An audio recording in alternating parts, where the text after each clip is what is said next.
Hare Krishna Mataji and prabhujis మనం మంగళాచరణ్ start చేసుకుందాము. ఓం అజ్ఞానతిమిరాంధస్య జ్ఞానాంజనశలాకయ చక్షురున్మిళితం యేన తస్మై శ్రీ గురవే నమః. శ్రీ చైతన్య మనోభీష్టం స్థాపితం యేన భూతలే స్వయం రూప కదా మహ్యం దదాతి స్వపదాంతికం. వందేహం శ్రీగురో శ్రీయుత పదకమలం శ్రీగురూన్ వైష్ణవాంశ్చ శ్రీరూపం సాగరజాతాం సహగణ రఘునాథాన్వితం తం సజీవం సాద్వైతం సావధూతం పరిజన సహితం కృష్ణ చైతన్య దేవం శ్రీ రాధా కృష్ణ పాదాన్ సహగణ లలితా శ్రీ విశాఖాన్వితాంశ్చ. హే కృష్ణ కరుణా సింధో దీనబంధో జగత్పతే గోపీశ గోపికా కాంత రాధా కాంత నమోస్తుతే. తప్త కాంచన గౌరాంగీ రాధే వృందావనేశ్వరి వృషభానుసుతే దేవి ప్రణమామి హరిప్రిये. నమో విష్ణుపాదాయ కృష్ణప్రేష్టాయ భూతలే శ్రీమతే భక్తివేదాంత స్వామినితి నామినే. నమస్తే సరస్వతే దేవే గౌరవాణి ప్రచారిణే నిర్విశేష శూన్యవాది పాశ్చాత్య దేశతారిణే. వాంఛాకల్పతరుభ్యశ్చ కృపా సింధుభ్య ఏవ చ పతితానాం పావనేభ్యో వైష్ణవేభ్యో నమో నమః. శ్రీకృష్ణ చైతన్య ప్రభు నిత్యానంద శ్రీ అద్వైత గదాధర శ్రీవాసాది గౌరభక్తవృంద. హరే కృష్ణ కృష్ణ కృష్ణ హరే హరే హరే రామ రామ రామ హరే హరే. జయ జయ శ్రీ చైతన్య జయ నిత్యానంద జయ అద్వైత చంద్ర జయ గౌరభక్తవృంద. జయ జయ శ్రీ చైతన్య జయ నిత్యానంద జయ అద్వైత చంద్ర జయ గౌరభక్తవృంద. జయ జయ శ్రీ చైతన్య జయ నిత్యానంద జయ అద్వైత చంద్ర జయ గౌరభక్తవృంద. ఓం నమో భగవతే వాసుదేవాయ. ఓం నమో భగవతే వాసుదేవాయ. ఓం నమో భగవతే వాసుదేవాయ. ముఖం కరోతి వాచాలం పంగుం లంఘయతే గిరిం యత్కృపాతమహం వందే శ్రీగురుం దీనతారణం పరమానంద మాధవం శ్రీ చైతన్య ఈశ్వరం. మనం ఈరోజు సంకల్పం ఎలా ఉండాలి అనే దాని గురించి మాట్లాడుకుందాం. దానికి సంబంధించిన ఒక భగవద్గీతలో ఒక శ్లోకం చదువుకొని మనం 2 కథల ద్వారా దాన్ని ఎలా అర్థం చేసుకోవాలో ప్రయత్నిద్దాం.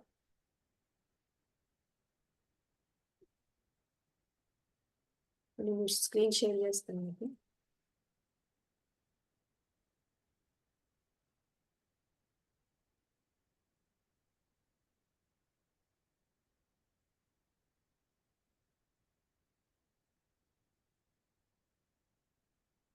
స్క్రీన్ కనిపిస్తుందా మీకు? అనిపిస్తుంది మాతాజీ.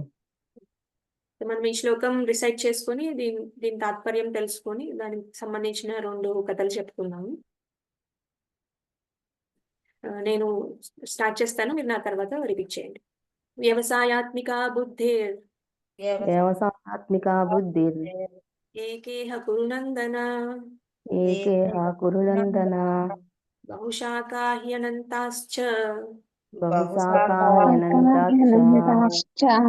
బుద్ధయో అవ్యవసాయినాం. మళ్ళీ ఇంకోసారి చెప్పుకుందాం. వ్యవసాయాత్మిక బుద్ధిర్ ఏకేహ కురునందన బహుశాఖా హ్యనంతాశ్చ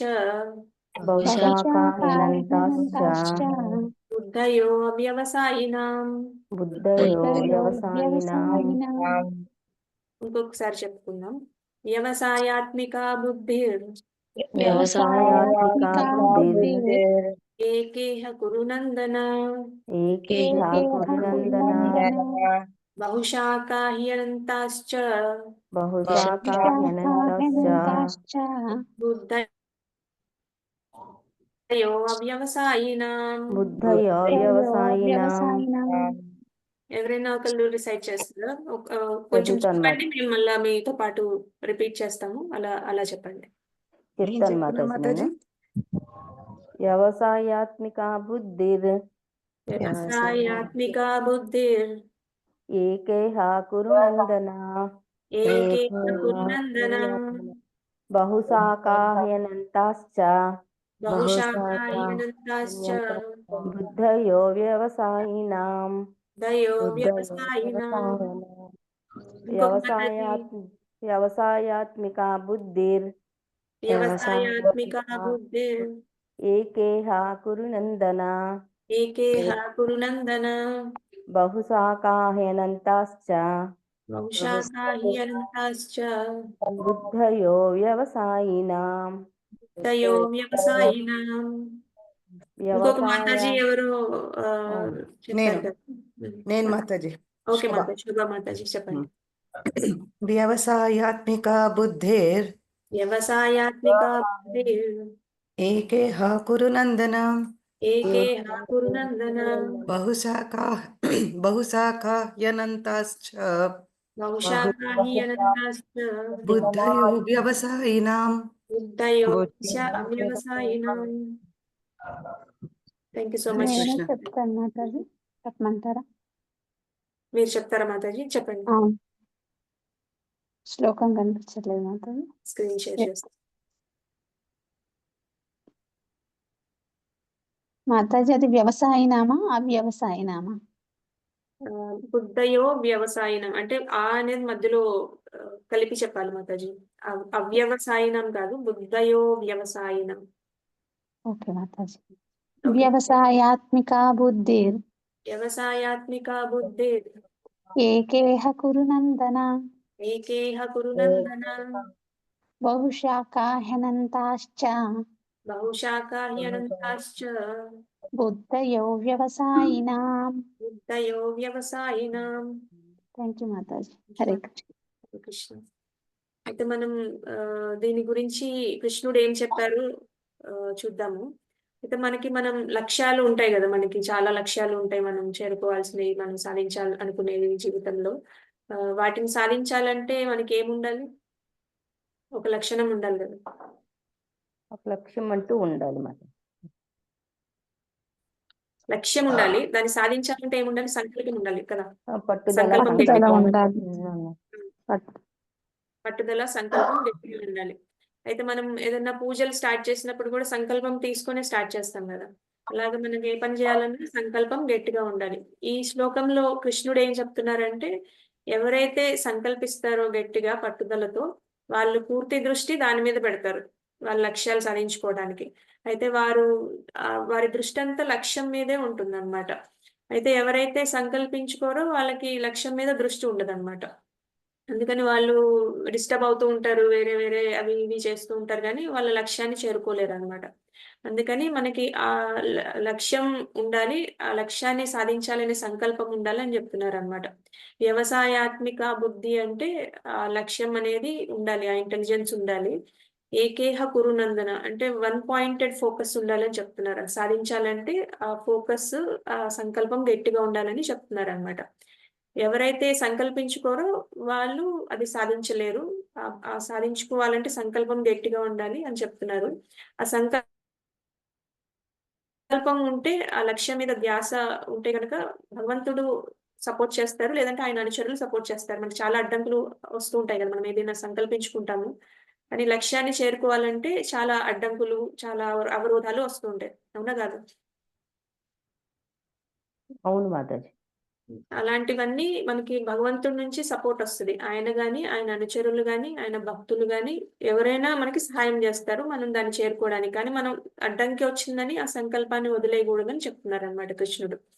అయితే మనం ఇద్దరు గొప్ప సంకల్పించుకున్న ఇద్దరు గొప్ప వ్యక్తుల గురించి మాట్లాడుకుందాము. దాని ద్వారా వాళ్ళు ఏం చేశారు, వాళ్ళ నుంచి మనం ఏం తెలుసుకోవచ్చు కూడా చూద్దాం. అయితే ఒకసారి ఒక చిన్న పిచ్చుక ఉంటదన్నమాట. అయితే పిచ్చుకకి సముద్రం అంటే చాలా ఇష్టము. జనరల్‌గా పిచ్చుకలు గూడు చెట్ల మీద కట్టుకుంటాయి గదా. సో, అయితే ఇది సముద్రం ఒడ్డున తన గూడు కట్టుకుంటదన్నమాట. ఎందుకంటే తనకి సముద్రం, అలలు, ఆ విశాలమైన ఆహ్లాదకరమైన వాతావరణం అంటే చాలా ఇష్టం అన్నమాట. సో అయితే తనకి అలా అక్కడ ఉంటూ ఉంటుంది. ఒకరోజు తనకి గుడ్లు పెడుతుందనమాట. తను ఒడ్డు మీద ఒక గూడు కట్టుకుంటది కదా! ఆ గూట్లో గుడ్లు పెడతదనమాట. చాలా ఆనందంగా ఉంటది. గుడ్లు పెట్టాను. నాకు చిన్న చిన్న పిచ్చుకలొచ్చేస్తాయి. ఇప్పుడు అనేసి తను రోజు పొదుగుతూ అవి ఎప్పుడొస్తాయని ఎదురు జూస్తూ ఉంటదనమాట. ఎదురు జూస్తూ తనకి బాగా ఇష్టమైన సముద్రం దగ్గరున్న ఆహ్లాదకరమైన అలల దగ్గర ఆ వాతావరణాన్ని ఆనందిస్తూ ఉంటుంది. అయితే ఒకరోజు అనుకోకుండా ఒక సంఘటన జరుగుతదనమాట. సముద్రపు అలలు తన చిన్న ఒకసారి పెద్ద అలలు వచ్చి తన గూటి దగ్గర దాకా వస్తాయన్నమాట. ఆ గూటి దగ్గర దాకా వచ్చి ఆ గూట్లో ఉన్న గుడ్లన్నీ అలా సముద్రంలోకి వెళ్ళిపోతాయన్నమాట. సో, పిచ్చుక చాలా బాధపడుతది. తన గుండె పగిలిపోద్దన్నమాట. సో, తనకేం చేయాలో తోచదు. తనేమో చాలా చిన్నది. సముద్రం ఏమో చాలా పెద్దది. తను ఏం చేయాలి? ఎలా నా గుడ్లు తిరిగి తెచ్చుకోవాలని ఆలోచిస్తూ ఉంటదన్నమాట. అయితే సరే నేను ప్రార్థిస్తాను సముద్రాన్ని తను వెనక్కిచ్చేస్తది అని అనుకుంటదనమాట. ఎళ్లి మంచిగా వినయంగా ప్రార్థిస్తదనమాట. "ఓ మహాసముద్రం దయచేసి నా గుడ్లు తిరిగిచ్చేసేయి" అని చాలా సార్లు వేడుకుంటదనమాట. సముద్రం చాలా పెద్దది. పిచ్చుక చాలా చిన్నది గదా! పెద్ద పట్టించుకోదనమాట సముద్రం పిచ్చుకని. సో, పిచ్చుకకి ఏం చేయాలో తెలీదు. కానీ చాలా బాధ అనిపిస్తది. బాధలో తనకి కోపం గూడా వస్తదనమాట. అయితే ఏమనుకుంటదంటే, ఈ సముద్రాన్ని నేను ఎండబెట్టేస్తాను. అప్పుడు నా గుడ్లు నేను వెనక్కి తీసుకొచ్చుకోవచ్చు. అప్పుడు వాటర్ లేకపోతే నేను లోపలికెళ్ళొచ్చు కదా! అని అనుకుంటదనమాట. అంటే సముద్రం మీద కోపం కన్నా కూడా తను గుడ్లు బయటికి తెచ్చుకోవాలనే ప్రయత్నం గట్టిగా ఉంటదనమాట తనకి. అయితే గొప్ప సంకల్పంతో తను ఏం చేస్తదంటే, తను చిన్న ముక్కుతో సముద్రం నీటిని నింపుకొని, ఇంకా దాన్ని కొన్ని బొట్లు బయట పడేస్తా ఉంటదనమాట. సో, ఇలా చేస్తే మనకేమనిపిస్తదండి ఇలాంటి పనులు చేస్తే? తను సాధించగలదనిపిస్తదా? లేదు మాతాజీ. నవ్వొస్తది అది అంత అవ్వదు. పిచ్చుక ఎంత సముద్రం నీటిని తాగేది ఏంటి అవ్వదు. దేవుని సంకల్పం అయితేనే ఏదైనా అవుతది పోనీ ఏదైనా. ఆ ప్రయత్నం చూసిన వాళ్ళంతా అలానే అనుకుంటారు. చూసి ఎగతాళి గూడా చేస్తారనమాట. ఏం పని చేస్తుంది ఈ పిచ్చిగా, పిచ్చి పని. సముద్రాన్ని తను ఎండబెట్టడం ఏంటి? అంత చిన్న ముక్కుతో 2 బొట్లు తీసుకొచ్చి ఏస్తా ఉంటది బయట. దానికే సముద్రం ఎండిపోతుందా ఏంటి? అని అనుకుంటూ ఉంటారనమాట. చాలా మంది శ్రేయోభిలాషులు ఉంటారు గదా! చెప్తారు. "ఏం చేస్తున్నావు? ఇదంతా టైం వేస్ట్. నువ్వు ఇలాంటి పనులు చేయి మాకు. నీకు సముద్రాన్ని ఎండబెట్టే శక్తి లేదు. ఇంక నీ గుడ్లు రావు. మర్చిపోయి ఇంకా నువ్వు వేరే గూడు కట్టుకొని చక్కగా అక్కడ ఉండు. మళ్ళీ కావాలంటే ఇంకో పిల్లలు నీకు మళ్ళా గుడ్లొస్తాయి" అని చెప్తారనమాట. కానీ పిచ్చుక ఏమాత్రం అధైర్యపడిపోదు. సముద్రం ఎండిపోవాలని పూర్తిగా నిశ్చయించుకుంటదనమాట. అయితే జనరల్‌గా అలాంటి విషయాలు జరుగుతున్నప్పుడు స్ప్రెడ్ అయిపోద్ది గదా! ఇవన్నీ న్యూస్. అన్ని చోట్ల పిచ్చుక గురించి చెప్పుకుంటూ ఉంటారనమాట. అన్ని ఊర్లల్లో, అన్ని దగ్గరలో పిచ్చుక ఇలా చేస్తుందంట, అది ఇదని చెప్తూ ఉంటారనమాట. సో, అలా ఆ నోట, ఈ నోట విని విష్ణుమూర్తి యొక్క వాహనం వింటదనమాట. విష్ణుమూర్తి యొక్క వాహనం ఎవరండి? గరుడ. గరుడ దగ్గరికి ఈ విషయం వెళ్తదనమాట. మాతాజీ అందరినీ మ్యూట్ చేయండి మాతాజీ. వినపడట్లేదు మీరు చెప్పేది. మ్యూట్ చేస్తా. ఎవరైతే మాట్లాడట్లేదు వాళ్ళు మ్యూట్‌లో ఉండండి. మ్యూట్లో ఉండండి ప్రభుజీ. బయటికి వినిపిస్తున్నాయి. హరే కృష్ణ. Thank you Prabhuji. అయితే తను ఆన్ చేస్తాను. హరే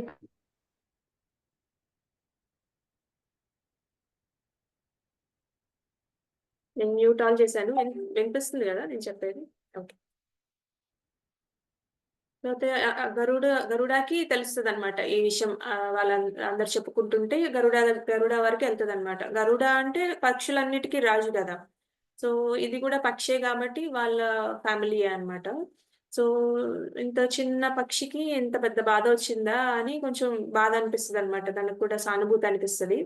సో, సముద్రాన్ని ఎండబెట్టాలని పిచ్చుక అవిశ్రాంతంగా పనిచేస్తూ ఉంటదనమాట. అసలు ఎళ్లి ఆహారం తెచ్చుకోవడం, తనకున్న సమయమంతా ఎళ్ళడం, నీటి బాటిల్ తీసుకురావడం, బయట విసిరేయడం, నీటి బాటిల్ తీసుకురావడం, బయట విసిరేయడం అలా చేస్తూ ఉంటదనమాట. అయితే చేసి ఇక గరుడకి చాలా ఆశ్చర్యంగా అనిపిస్తదనమాట ఇలా విన్నప్పుడు. అయితే తనేమనుకుంటాడంటే, సరే ఇంత చిన్న పక్షి అంత పెద్ద సంకల్పం తీసుకుందని కొంచెం ముచ్చట పడేస్తదనమాట. సరే నేనేదన్నా సహాయం చేయగలనా? ఒకసారి ఎళ్లి చూస్తాను నిజంగానే జరుగుతుందా లేదా?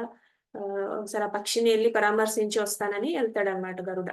గరుడ ఎళ్తే తను చెప్తదనమాట. ఇలా జరిగింది. నేను నిజంగానే ఇలా చేస్తున్నానని. ఇంకా ఆయన అనుకుంటాడు, ఓకే. తనకి ఇంత గట్టిగా సంకల్పిస్తుంది గాబట్టి నేను సహాయం చేయాలి అని అనుకుంటాడనమాట. నేను సహాయం చేస్తానని గూడా పిచ్చుకకి వాగ్దానం జేస్తాడు.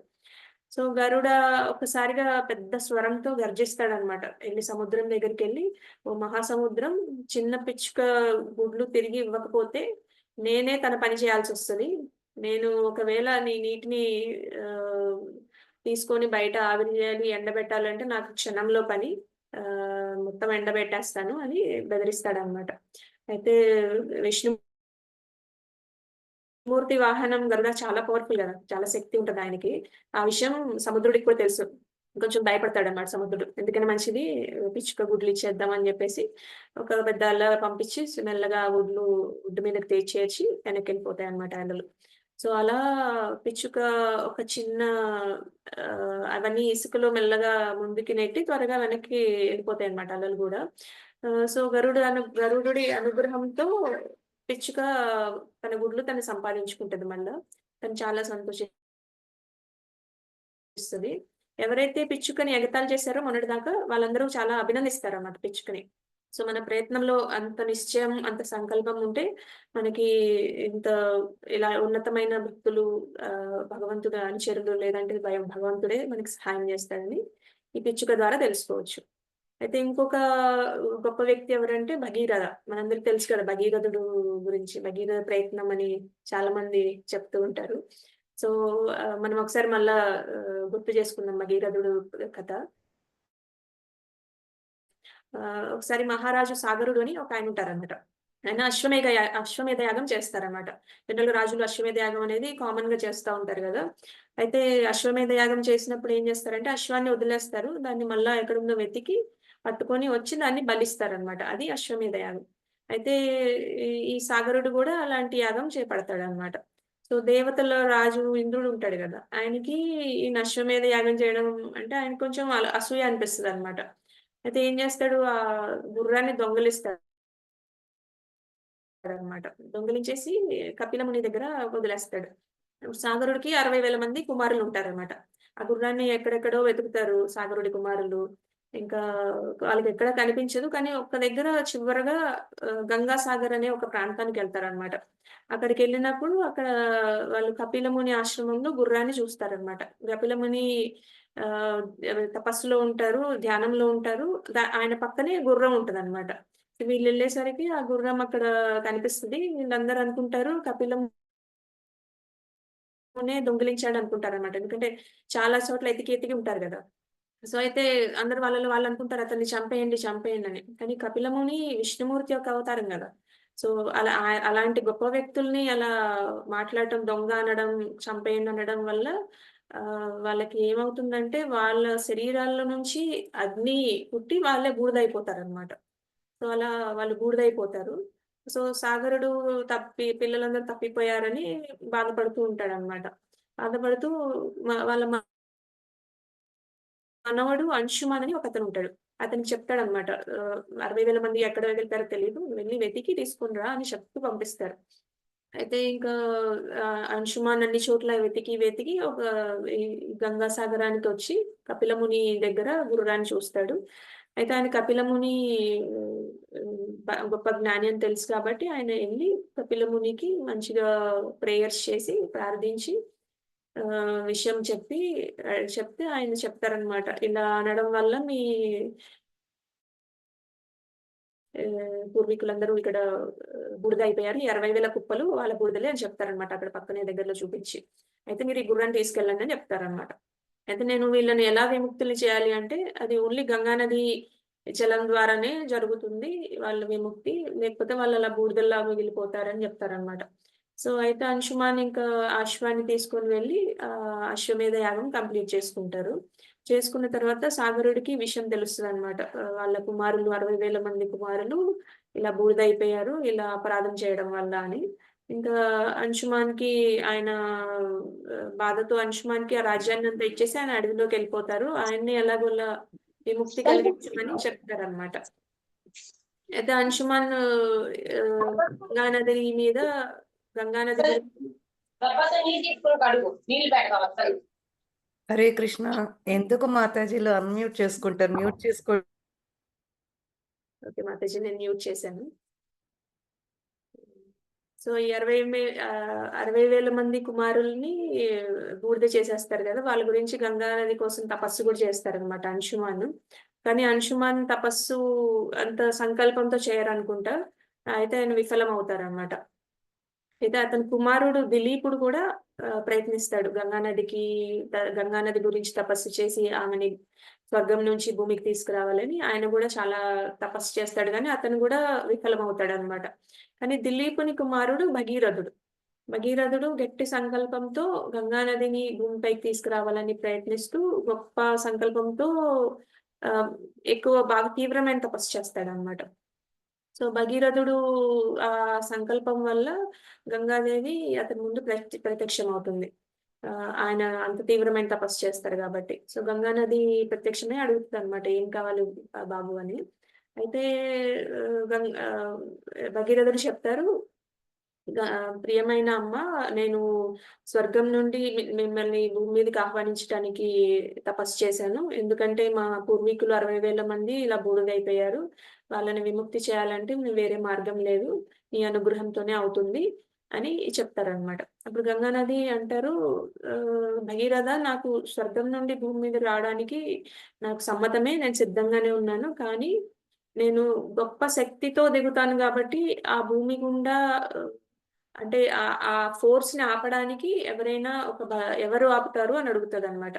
సో భగీరథుడు చాలా సమయస్ఫూర్తితో ఆలోచిస్తాడనమాట. ఆలోచించి, తల్లి, నేను శివుని అడుగుతాను, ప్రార్థిస్తాను, ఆయన్ని అభ్యర్థిస్తాను, ఆయన తల మీద మిమ్మల్ని ఆపడానికి అడుగుతాను, ఆయన అలా చేయగలరు, ఆయనకు అంత గొప్ప శక్తి ఉంది అని చెప్తారు. సో అయితే అప్పుడు ఆవిడ ఇంకొక సందేహం వస్తుందన్నమాట గంగానదికి. సరే, శివుడు ఖచ్చితంగా ఆయన శక్తివంతుడే, ఆయన నన్ను ఆపగలడు, నేను భూమి మీదకి రాగలను. కానీ నేను నదిగా భూమి మీదకి వచ్చినప్పుడు చాలా మంది పాపాత్ములు నా నీటిలో స్నానం చేస్తారు కదా, వారు తమ పాపాలన్నిటినీ అక్కడ పారేస్తారు. ఆ పాపాల నుండి నేను ఎలా విముక్తి పొందుతాను అని అడుగుతారు. సో భగీరథుడు కొంచెం సమయస్ఫూర్తి ఎక్కువ కదా, ఆయన ఇలా అంటాడనమాట. అంటే చెప్తారు, విష్ణుమూర్తి ఒక స్వచ్ఛమైన భక్తులు, శుద్ధ భక్తులు ఉంటారు కదా, వాళ్ళు మీ నీటిలో స్నానం చేస్తే మీ పాపాలన్నీ నశిస్తాయి అని చెప్తారనమాట.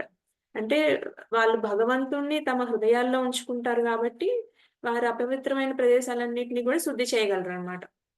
అందుకని ఇంకా వాళ్ళు ఎలాగో నీ దగ్గరకు వస్తారు, నువ్వు అలా నీ పాపాలన్నీ నశిస్తే నువ్వు వరి అవ్వాల్సిన అవసరం లేదని చెప్తారనమాట. సో గంగామాతకి ఇంకా ఆమెకున్న ఆందోళనల్ని పోతాయి. భగీరథుడు ఇంకా శివుడి కోసం అలా తపస్సు చేస్తారు. శివుడు ప్రత్యక్షం అవుతారు. శివుడు సమ్మతించి ఆమెని గంగానదిని తల మీద పెట్టుకోవడానికి ఒప్పుకుంటారు. తర్వాత భగీరథుడు గంగానది శివుడి తల మీద నుంచి భూమి మీదకి వస్తుంది అనమాట. ఆ తర్వాత భగీరథుడు చాలా వేగంగా రథాన్ని ఎక్కి వాళ్ళ పూర్వీకులు చితాభస్మం ఉన్న ప్రదేశానికి తీసుకెళ్తాడు అనమాట గంగానదిని. గంగానది భగీరథుడిని అనుసరించి వెళ్తూ ఉంటది అనమాట. అలా అన్ని చోట్ల ప్రవహించుకుంటూ అన్ని ప్రదేశాలని శుద్ధి చేసుకుంటూ వెళ్తుంది అనమాట గంగానది. చివరిగా కపిల భగవానుని ఆశ్రమానికి చేరుకుంటుంది. సో గంగానది స్వచ్ఛమైన జలాలు 60,000 మంది బూడిదని తాకినప్పుడు వాళ్ళు శుద్ధైపోతారు, వాళ్ళ రూపాలు తిరిగి పొందుతారు అనమాట. ఈ విధంగా దృఢ నిశ్చయంతో భగీరథుడు గంగానదిని భూమి మీద తీసుకొస్తాడు. ఇంకా వాళ్ళ పూర్వీకుల్ని విముక్తి చేస్తాడు అనమాట. సో ఇలా గొప్ప చాలా మంది ఇప్పుడు మన పిచ్చుక విషయంలో తీసుకుంటే గరుడుడు హెల్ప్ చేస్తాడు. అయితే భగీరథుడి విషయంలో కూడా శివుడు, గంగానది ఇద్దరు హెల్ప్ చేస్తారు కదా, సపోర్ట్ చేస్తారు. సో అందుకనే మనం ఏదైనా సాధించుకోవాలనే పట్టుదల అవసరం. మనం ఈ చిన్న పిచ్చుక భగీరథుడి లక్ష్యాలు ఎంత కరెక్ట్ గా సంకల్పించుకున్నారు, ఎలా దాన్ని సాధించుకున్నారు, ఎన్ని అడ్డంకులు వచ్చినా వాళ్ళు ఎలా దాన్ని దాని నుంచి బయటపడి వాళ్ళ లక్ష్యాన్ని చేరుకున్నారు. వాళ్ళకి ఎలా భగవంతుడి సహాయం లభించినది అనేది మనం తెలుసుకున్నాం. మనం భక్తిలో కూడా మనకి చాలా ఆటంకాలు వస్తూ ఉంటాయి. ఆటంకాలు వచ్చినప్పుడు మనం ఏం చేయాలంటే ఆహ్, మనం సంకల్పాన్ని వదిలేయకూడదు. భగవంతుడు ఖచ్చితంగా మనల్ని హెల్ప్ చేస్తాడు. అంటే మనకు కావాల్సిన అనుకూలమైన వాటిని యాక్సెప్ట్ చేయాలి. ప్రతికూలమైన వాటిని రిజెక్ట్ చేయాలన్నమాట. అలా చేసుకుంటూ వెళ్తే మనం గూడా భక్తిలో కొంచెం ముందుకెళ్తాం. భక్తి అని గాదు, ఏదైనా మనం మెటీరియల్‌గా గూడా ఏదైనా సాధించాలంటే సంకల్పం ఉండాలి. భగవంతుడి మీద నమ్మకం ఉండాలి. దానివల్ల మనం అన్నీ సాధించుకోగలుగుతాం. సో, ఈరోజు కథలు ఈ 2 అండ్ మనకి కృష్ణుడు ఏం చెప్పారు, దాన్ని మిగతా వాళ్ళు గొప్ప భక్తులు ఎలా పాటించారు, మనం ఏం తెలుసుకోవాలి తెలుసుకున్నాం. థాంక్ యూ సో మచ్ మాతాజీస్ అండ్ ప్రభుజీస్. వాంఛాకల్పతరుభ్యశ్చ కృపాసింధుభ్యెవ చ పతితానాం పావనేభ్యో వైష్ణవేభ్యో నమో నమః. ఏమైనా ప్రశ్నలు బాగుంటాయి ఉంటే మాతాజీ కథలు. చాలా బాగా చెప్పారు మాతాజీ. థ్యాంక్ యూ మాతాజీ. థాంక్ యూ మాతాజీ. హరే కృష్ణ. హరే కృష్ణ హరి మాతాజీ. బోల్ థ్యాంక్ యూ. మాతాజీ. ఉదయాన్నే మాకు ఇవన్నీ గుర్తు చేసినందుకు హరే కృష్ణ. కృతజ్ఞతలు. హరి బోల్ మాతాజీ. Thank you. మాతాజీ ఒకటి షేర్ చేసుకుందాం అనుకుంటున్నా ఇక్కడ నేను. మీరు ఈ చెప్పిన కథలకి నిజంగానే నాకు కొంచెం ఒక ట్రిగర్ అయింది. నేను మొన్న అంటే మార్చ్ 25th మా అత్తగారు పోయారనమాట. అప్పటి వరకు కూడా 8 మాలలు చేసేదాన్ని. సరే నాకు అప్పట్లో తెలిసేది కాదు. సరే చేస్తున్నాను కానీలే అనేసి అనుకునేదాన్ని. కానీ ఆ తర్వాత నుంచి ఇంకా వదిలేసా. కంప్లీట్‌గా వదిలేసా అసలు. నేను జపం కూడా చేయడం మానేశాననమాట. అయితే ఇదొచ్చేసి అంటే కృష్ణ సేవిక, కృష్ణ సాధక అవి ఆ సర్టిఫికేట్ అంతవరకు కూడా వెళ్ళామనమాట. నేనును మా ఫ్రెండ్. అయితే ఆ వదిలేయడంలో ఇప్పుడు కార్తీక మాసంలో చూడండి కృష్ణుడు ఎంత గొప్పవాడో. మీరు చెప్తుంటే అది ఆ పిచ్చుక నేనే ఆ పిచ్చుకనేమో అనిపించింది నాకిప్పుడు చెప్తుంటే. లేదు నువ్వు వదిలేయలేదు. నేను నిన్ను పట్టుకొనున్నాను. నువ్వు మళ్ళీ చెప్తావు. నువ్వు మళ్ళీ జపం చేసుకుంటావు అని చెప్పి మళ్ళీ ఆయనే వచ్చి నన్ను పట్టుకొని మొన్న ఇదిగో ఈ గ్రూప్ వల్ల మీ అందరి సహకారంతోటి నిజంగా మళ్ళీ 1 మాలతో మొదలెట్టాను. నిన్న మన అనుష మాతాజీ అదే చెప్పాను. మళ్ళీ మార్చ్ వరకు ఇంతేను. ఆ తర్వాత మళ్ళీ నా సహజ స్థితికి నేనెళ్ళిపోతాను అని చెప్పేసి చెప్పాననమాట. నాకు ఈ 2 కథలు నాకు నాకు ఎగ్జాంపుల్‌గా చెప్పినట్టుగా అనిపించాయి నాకు. Thank you Mataji. హరి బోల్ Mataji. Thank you for sharing your experiences. యాక్చువల్‌గా మనకి ఏదన్నా మనం సంకల్పించుకుంటే భగవంతుడు అలానే మనకి సహాయం చేస్తాడు. గుర్తు చేస్తాడు కూడా. ఓకే, నువ్వు ఇది సంకల్పించుకున్నావు అని ప్రేరేపిస్తాడన్నమాట. భగవంతుడు మన హృదయంలోనే ఉంటాడు గదా! అవును మాతాజీ. కరెక్ట్. నాకదే అనిపిచ్చింది. పోన్లీ ఈ రకంగా అయినా అట్‌లీస్ట్ ఒక్క మాల అయినా చేయగలుగుతున్నాను. అది గూడా ఇంత పొద్దున్నే లేవడం అసలు నాకు అలవాటు కూడా లేదు. ఓపెన్‌గా చెప్తున్నాను గదా! ఇంత పొద్దున్నే లేవడం నాకు అలవాటు కూడా లేదసలు. సరే కృష్ణుడికి చెప్పుకున్నా, "కన్నా నువ్వే చూసుకోవాలి. మాయాదేవి దరికి రాకుండా" అంటే అప్పుడప్పుడు ఒక చిన్న బ్రేక్ తీసుకుంటా ఇవాళ ఒక్కరోజు పడుకుంటా. అట్లా అని పర్మిషన్ తీసుకొని కృష్ణ దగ్గర కొంచెం పడుకుంటాను. అప్పుడప్పుడు ఒక ఆహ్, వీక్లీ వన్సో లేకపోతే 2 వీక్స్‌కొకసారో ఇవాళ నాకు ఎక్కువ రెస్ట్ అవసరము అనిపించినప్పుడు కన్నా ఒక్కరోజు నాకు రెస్ట్ ఇవ్వు అని చెప్తే పాపం నిజంగా కృష్ణుడు ఎంత దయాళువు అండి. ఇంత అంత అని చెప్పకి అవ్వదు. అసలు అవును మాతాజీ. చాలా థాంక్స్ మాతాజీ. థాంక్ యూ మాతాజీ. హరే కృష్ణ.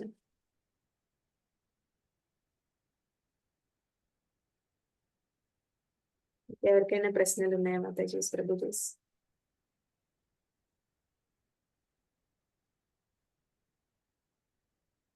మార్నింగ్ సెషన్స్‌లో కథలు బాగున్నాయి మాతాజీ. రోజుకొక కృష్ణునికి సంబంధించినవి చెప్పడం, చేయడము. నిజంగా నాకు కూడా ఈ మార్నింగ్ ఇలా లెగడం అలవాట్లేదు. ఈ గ్రూప్ వల్ల నేను లెగుస్తున్నాను, వింటున్నాను, జపం కూడా చేస్తున్నాను మాతాజీ. హరి బోల్ మాతాజీ. థాంక్ యూ మాతాజీ. మాతాజీ హరే ఒక కృష్ణ క్వెషన్. మాతాజీ. మీకు ఈ స్టోరీస్ ఈ చిన్న చిన్న స్టోరీస్ మీరు కానీ లేకపోతే వైష్ణవి మాతాజీలు అదే మన మిగతా మాతాజీస్, ప్రభుజీస్ ఎక్కడ దొరుకుతాయి మీకు ఈ కథలన్నీ? ఎలా గౌరాంగ్ దర్శన్ ప్రభు దయా మాతాజీ.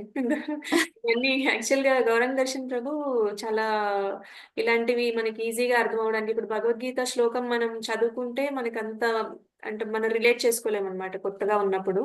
ఇలాంటి స్టోరీస్ వల్ల మనకి కృష్ణుడు ఏం చెప్పారు, మనం దాంట్లోంచి ఏం తీసుకోవాలి అనేది ఆయన సులువుగా చెప్పారు. ఆయన ఆయన క్లాసెస్ మేము వింటూ ఉంటాము. సో, దానివల్ల పిల్లలు గూడా కొంచెం ఆయన సెషన్స్ అవి అవుతూ ఉంటాయి గదా! దాంట్లో జాయిన్ అవుతారు. ఆయనతో ఇంటరాక్ట్ అవుతూ ఉంటారు. సో, అలా వీళ్ళు కొంచెం నేర్చుకున్నారనమాట. అట్లా మేము గూడా ఆయన దయ వల్ల కొంచెం నేర్చుకొని ఆయన చెప్పిందే ఇదంతా. మేము సొంతంగా చెప్పేదేం లేదు. మన కృష్ణ కాన్షియస్‌నెస్‌లో అదొకటి ఉంటుంది మాతాజీ. మనం గురువుగారు ఏది చెప్పారు మనం అది యాజ్ ఇట్ ఈజ్ చెప్తామనమాట. మనం సొంతంగా ఏమి చేంజ్ చేయము. అదంతా జస్ట్ మనం దాన్ని అర్థం చేసుకొని దాన్ని షేర్ చేస్తూ ఉంటాం. అంటే ఇవి భాగవతంలో ఉన్నాయా మాతాజీ ఈ స్టోరీస్? అంటే భగీరథుడు కథ కొంచెం కొంచెం తెలుసు హ్మ్. మనందరికీను. మీరు చెప్పే బుజ్జి పిచ్చుక కదా! అది మాత్రం ట్రిగ్గర్ మనకి అయిపోయింది. గౌరాంగ్ దర్శన్ బుక్స్ ఉంటాయి మాతాజీ. ఆయన సెషన్స్ కూడా ఉంటాయి.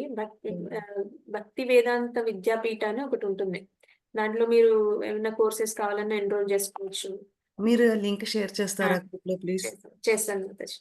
Hare thank you. కృష్ణ మాతాజీ భాగవతంలో కూడా భాష్యంలో ప్రభుపాదుల వారి పిచ్చుక కథ రాశారు మాతాజీ. అవును మాతాజీ. ఇవన్నీ ప్రభుపాద రాసిన బుక్స్‌లో నుంచే గౌరాంగ్ దర్శన్ ప్రభు చెప్పినా గూడా ఆయన దాంట్లో నుంచి చెప్తారు. సో, ప్రభుపాద గూడా అన్ని స్క్రిప్చర్స్ నుంచి చెప్పారనమాట. థాంక్ యూ మాతాజీ. హరే కృష్ణ. హరే కృష్ణ.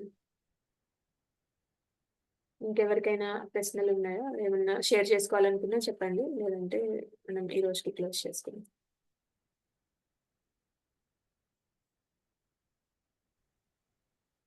మాతాజీ ఇది గౌరంగ దర్శన్ దాస్ బుక్స్ పీడిఎఫ్ అని కొడితే వస్తుంది కదా? వస్తుంది మాతాజీ.